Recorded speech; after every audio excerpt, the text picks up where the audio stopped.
Fala pessoal, tudo jóia? Hoje eu vou falar dos fundos que eu mais gosto do agro, né? Que é o KNCA, o Fiagro da Quineia. A gente fez uma live do Cadif, que é o FINFRA da Quineia. Quem sabe ali no início do ano que vem, né? A gente também possa conversar com eles lá do KNCA. Que, como eu disse, né? Um fundo aí bem interessante pelo tamanho. A Quineia tem o Canip, que é o maior FI. Tem o Cadif, que é o maior FINFRA. E tem o KNCA, que é o maior Fiagro, seguido pelo Rura 11, que é da Itaú Asset, que está ali dentro da mesma casa, né? Então a gente sabe ali o tamanho da organização que eles têm lá, né? Do institucional que eles têm lá dentro do grupo Itaú. Mas antes da gente falar um pouco mais desse fundo, quero te convidar, claro, a se inscrever no canal, deixar seu like e entrar aqui no grupo do Telegram, que eu vou deixar aqui embaixo o link, beleza? Então, bora lá, uma liquidez super tranquila, né? 3 milhões. Até para fundos imobiliários, tem fundos imobiliários que não tem essa liquidez toda. Patrimônio líquido aí de 2,2 bi, muito legal também. Preço do valor patrimonial tá ali, meio quase cravado ali, né? 1,01. Último rendimento de 1,01 também, patrimonial de 103. Dividendo de 3,95%, rentabilidade no mês 0,57%. Isso que é interessante, né? A gente conversou lá com o RI da Quineia, né? E eu até perguntei, né, qual que é o segredo ali para crescer tantos fundos assim. E o que me pareceu ali, que ficou bem claro, que a rede do Itaú significa muito, né? Os clientes do Itaú ali, eles têm, né, assim, um poder aquisitivo muito grande, não apenas isso, mas também eles têm uma capitalização ali muito interessante também, que é difícil de ter. É difícil de ter, eu acho que isso aí ajuda demais, né, a crescer os produtos deles. Normalmente, a gente vê que tem duas alternativas quando você cria um fundo de crédito. Ou você tem muitos papéis dentro do fundo, só que com pequenos percentuais, ou você tem poucos papéis com percentuais muito grandes. Já viu isso tanto no Fiagro quanto no FINFRA, né? Agora, quando você é gigantesco, você pode ali juntar o melhor dos dois mundos, né? O tamanho importa. Então vamos lá, a gente já falou aqui desses primeiros indicadores, né? 54 mil cotistas, muito interessante.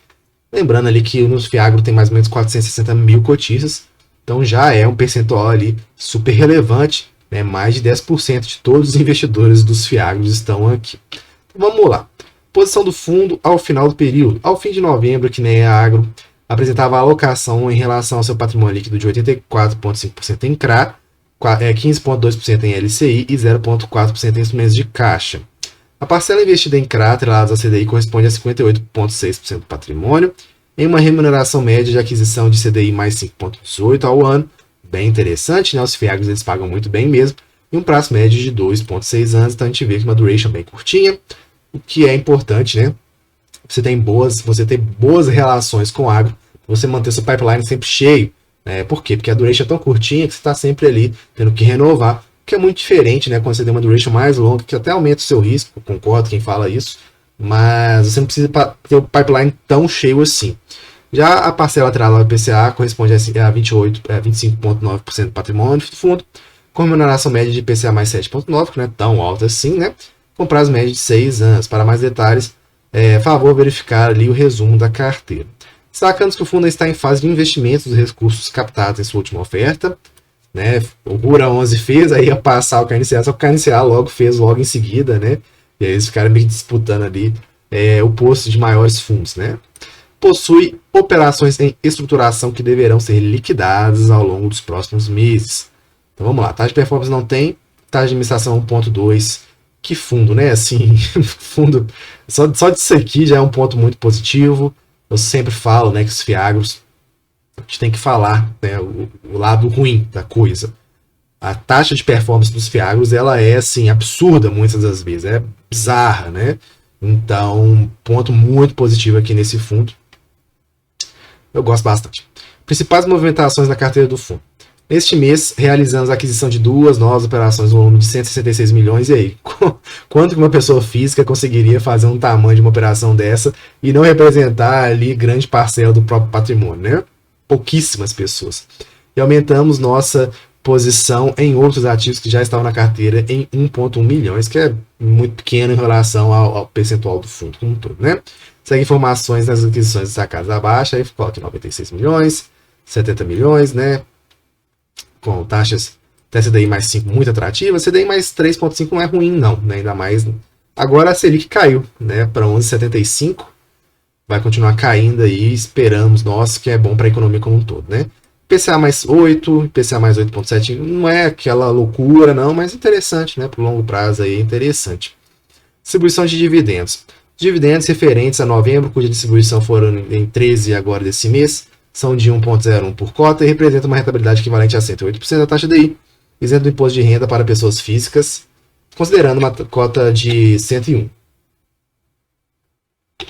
Para uma melhor orientação dos investidores, destacamos que o CRAT, a inflação presente na carteira, refletem aproximadamente as variações no indexador IPCA referentes aos 2 meses anteriores à apuração dos resultados, muito comum, né? Ilustrativamente, portanto, os resultados apurados ao longo do mês de novembro a serem distribuídos aos investidores em outubro refletem aproximadamente a variação do IPCA quanto aos meses de setembro de 0,26 e 0,24. Na seção Informações Contábeis, o cotista pode obter mais informações sobre os rendimentos do fundo. Aí, acompanhamento da carteira. Né? Para informações detalhadas sobre as operações, via seção Resumo dos Ativos e para as acessos à documentação, aí você pode clicar aqui nesse hiperlink também. O canal daqui é muito bom, também eu gosto bastante, né? Quem fez a live com a gente na semana passada, essa semana agora, né? Foi o Luiz, né? Que está sempre lá no canal falando de todos os fundos ali da casa, né? Resumo da carteira. Os dados da carteira serão atualizados diariamente na página Quem é Crédito, e a gente vê que a distribuição geográfica que é essencial para a Fiagro, né? Essa distribuição mais homogênea, né? Na indústria ao céu aberto, como a gente fala, como o Bernardo sempre fala, né? Locação por indexador, CDI mais 73,7% e IPCA 25,9%. CDI caindo.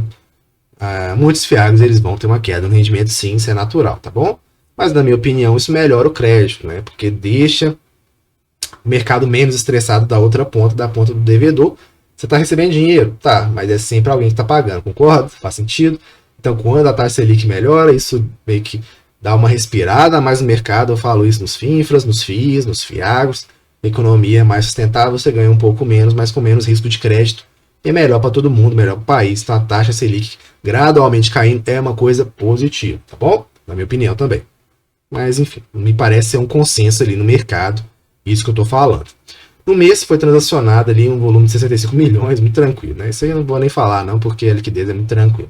Informações contábeis. Para a apuração do resultado, considera-se os rendimentos apropriados através do regime contábil de competência, compreendem juros e correção monetária dos ativos, deduzido da taxa de administração, custódia e demais custos de manutenção do fundo. Adicionalmente, são excluídos ali efeitos de marcação dos títulos, sejam eles positivos ou negativos, tal como descritos nas demonstrações financeiras. O importante dessas questões de DRE, como eu sempre falo, claro, tem as contabilidades, né, que a gente chama de regime contábil de competência, né, que aí ele se registra ali a partir dos eventos de contabilidade, né, dos eventos contábeis. É um regime também que muita gente gosta. Eu gosto muito do regime caixa, né, que você olha aqui quando está vindo o fluxo. Na minha opinião, que você tem que olhar mais no fundo, eu sempre falo isso em todos os vídeos, ao dinheiro que está efetivamente entrando ali naquele caixa, né?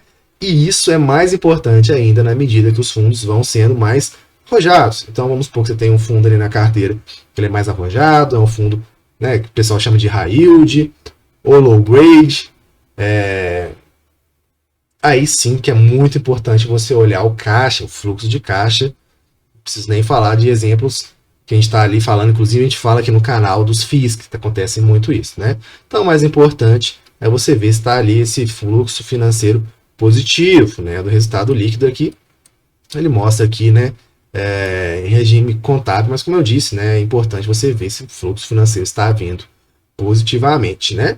Fundos menos arrojados, digamos assim, a gente tem ali, eu acho, na minha opinião, uma segurança a mais pela proposta do fundo, né? Maior diversificação, risco mais bem estruturado, né? Enfim. Tabela de sensibilidade eu acho muito interessante, e também em relação à própria ao rendimento, né? Então, quanto mais baixo você pagar, maior vai ser ali a sua perspectiva de retorno. E aqui eles mostram também, né, a tabela de rendimentos mensais ao longo do tempo, né? Então eles mostram aqui, novembro está ali, para quem não sabe, gross up, né? É quando você faz uma reta ali, você pega ali, por exemplo, título público, né? Aí você paga imposto, concorda? Imposto de renda, por mais que seja regressivo. Se você tem um investimento que não paga imposto de renda, a gente pode fazer um gross up. O que é isso? Fazer uma perspectiva em relação ali a essa rentabilidade adicional que você tem, né? Por não pagar imposto, que faz muita diferença, obviamente, né? Eles mostram essa gross up exatamente aqui. Então, assim, quanto melhor você pagar na cota, melhor é, né? E também, em perspectiva, também no rendimento. E aí tem toda a questão da carteira, da macroeconomia, etc. e tal. E como eu disse, né? A tabela de sensibilidade, que é muito interessante. Quanto mais interessante você pagar, né, maior o spread relativo você vai ter, digamos assim, que é muito interessante. No mais, no percentual da carteira, olha que interessante, né, não tem nenhum ali acima de 10%, tem, né, o mais que está mais assim intenso na carteira 4,5%, fundo diversificado ali, né, tudo bem que você tem aqui 15% aqui de LCI, né, mas em termos dos ativos alocados em si, tem muita diversificação. E aqui eles mostram ativo por ativo, né? O que é importante você olhar é a qualidade ali do ativo, se ele tiver rating, se ele tiver LTV, quanto menor, melhor, porque LTV é a razão garantia crédito, né? Então, por exemplo, eu gosto muito de 50%, por ali, né? 50%, 60%. Então, aqui 65%, aí você pode olhar isso, ler um pouco mais sobre os devedores. Não vou ficar lendo aqui, né? Mas é interessante você olhar, você não vai entrar CRA por CRA, né? Nos FIIs, CRI por CRI, porque são muitas páginas, tem contratos paralelo, não é paralelo, né? Mas como digamos, né? Meio que vinculados, né? A palavra mais certa é vinculados, né? Então você tem que ali olhar o trabalho da gestão, a cabeça da gestão, que faz muita diferença. Mas esse aqui é um fundo que eu gosto bastante. E, na minha opinião, ali faz sentido o estudo. Claro que nada aqui é uma recomendação, você faça com o dinheiro que você quiser.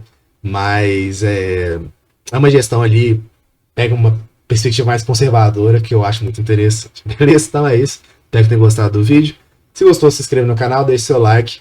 Entra no grupo gratuito do Telegram que eu vou deixar aqui embaixo. Um abraço e até a próxima.